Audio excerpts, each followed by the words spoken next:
In life, some people count the clouds, while others travel the stars. Let me take you back to 1908, before social media, before sponsorship deals, before civil rights movement. There was a black man walking into white America's most protected arena, boxing. Jack Johnson stood about 6'1", over 200 pounds. He had broad shoulders, calm eyes, and gold teeth that flashed whenever he would smile. He didn't look nervous. He didn't look grateful. He didn't look like he was even asking for permission. When he walked into the room, it looked like he already owned the place. And that was the problem. In 1908, Jack Johnson fought Tommy Burns for the heavyweight championship of the world. And nobody thought Burns would lose.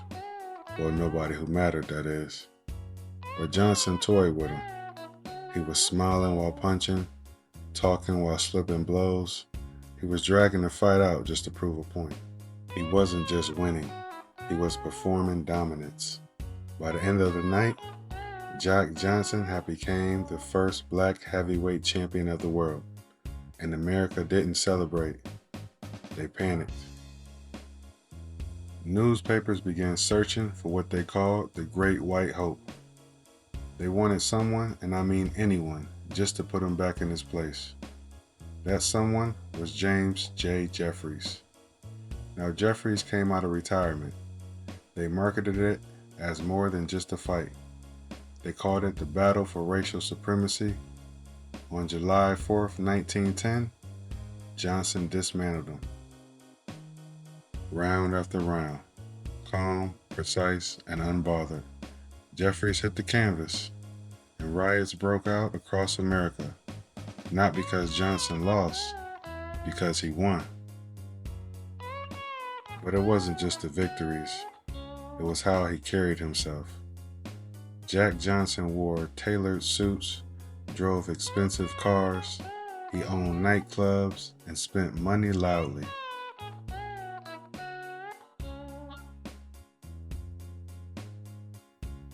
And did I mention he dated white women publicly? Now, this is in the era where that alone could get him killed. He didn't bow his head, he didn't soften his tone, and he didn't shrink. He lived out loud. And that alone terrified people more than his fists ever did.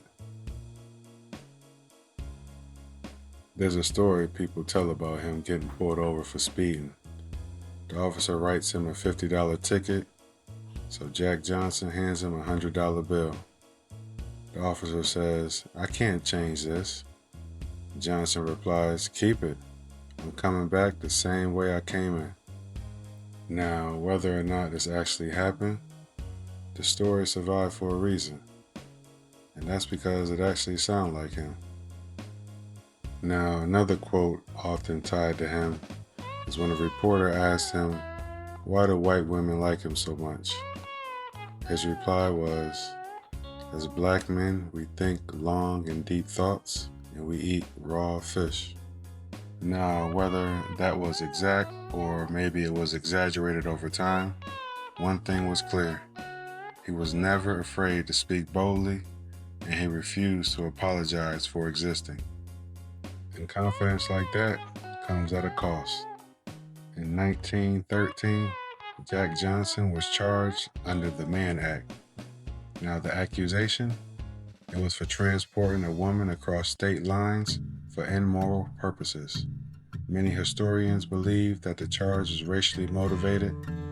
They say they couldn't beat him in the ring, so they tried to break him outside of it. Johnson fled the country and lived in Europe. He fought overseas, and even in exile, he remained a global figure. Eventually, he returned home to the United States. He served his time. He came home quieter, but not broken. Now, here's what most people don't realize. Before Muhammad Ali, before Floyd Mayweather, Before athletes mastered the art of psychological warfare, there was Jack Johnson. Ali even studied him. The blueprint was already written. Control the fight, control the image, and you control the narrative. Today, there's a statue of Jack Johnson in Galveston, Texas. Bronze, glove raised, chin high, frozen in victory.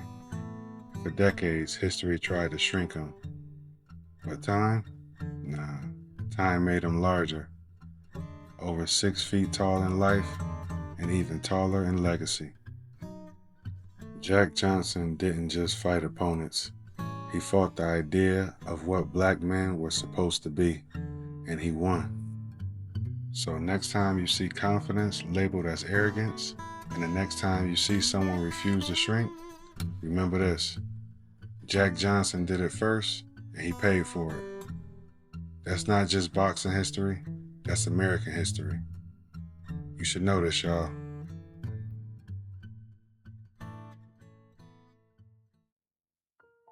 They feared our literacy then. They fear our legacy now.